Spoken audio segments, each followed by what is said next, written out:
Have you heard about this thing called the Canadian Wheat Board? Isn't it some kind of government outfit that buys grain from farmers? Sort of. It claims to sell wheat on behalf of farmers. But they are not allowed to sell their wheat to anyone else. What do you mean they're not allowed to sell it to anyone else? It's illegal for them to sell their wheat to anyone other than the Canadian Wheat Board. Illegal?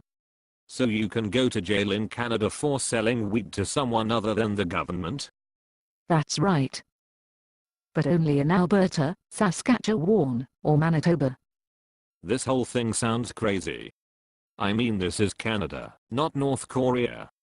Are there farmers who actually think this is a good idea? Oh yes. There are some farmers who think the wheat board can get them better prices than they could on their own. And does it? No, it doesn't. The wheat board has never been able to demonstrate that it makes grain growers more money. It just tells farmers that they need to trust it to do what's best for them.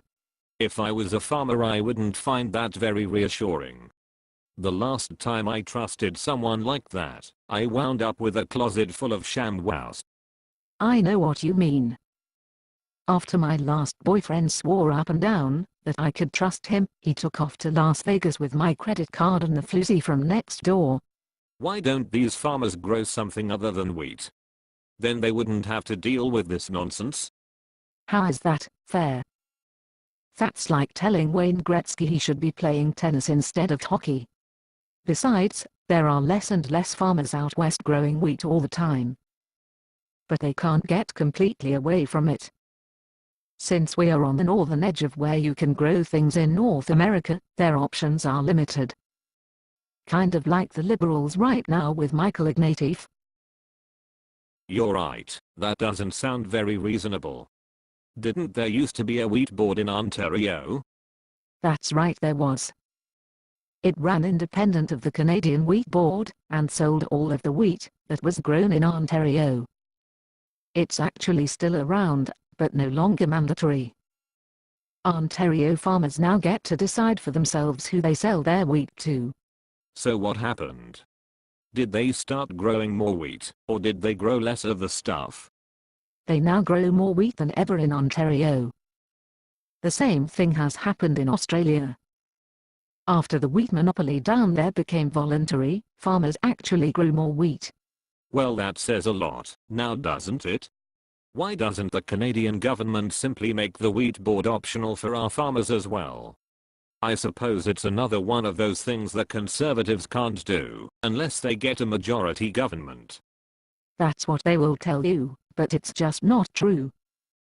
The Wheat Board Act says they have the power to make the necessary changes right now. A recent court case even confirmed this. So why don't they make the changes then? I don't think they have the balls. Well, I don't think they would lose any votes out west by doing this. No, that's not what they are worried about. What then? They are worried that this might cost them votes in Quebec. But the Canadian Wheat Board doesn't even sell any wheat from Quebec farmers. Why should they care? It's not Quebec wheat farmers. It's Quebec dairy farmers who don't want to see the end of the wheat board monopoly, because they think their milk monopoly might be next. Well, wouldn't they be better off without a milk monopoly either? No, they wouldn't. Unlike the wheat board, the milk monopoly actually controls the supply of milk, and is able to get higher prices back to dairy farmers. You and I would be better off without the milk monopoly. So would all Canadian consumers, but dairy farmers would get lower prices, which obviously they would not be in favor of. They are constantly lobbying every politician in Canada to keep their gravy train rolling, and every politician is afraid of them. Like I said before, the Conservatives just don't have the balls. This is nuts. Western wheat farmers have to suffer with a stupid bureaucracy and lower prices, because Quebec dairy farmers might not vote Conservative. They probably don't even vote Conservative now as it is. And you and I have to pay more for our dairy products because of all this, and then when the farmers out west run out of money because they can't sell their wheat for the going price, our tax dollars go to bail them out as well. This country is being run by crazy people. I need a cold beer. Did I forget to mention that the wheat board has a monopoly on malting barley as well? Alright, a rum and coke then. And you better make it a double.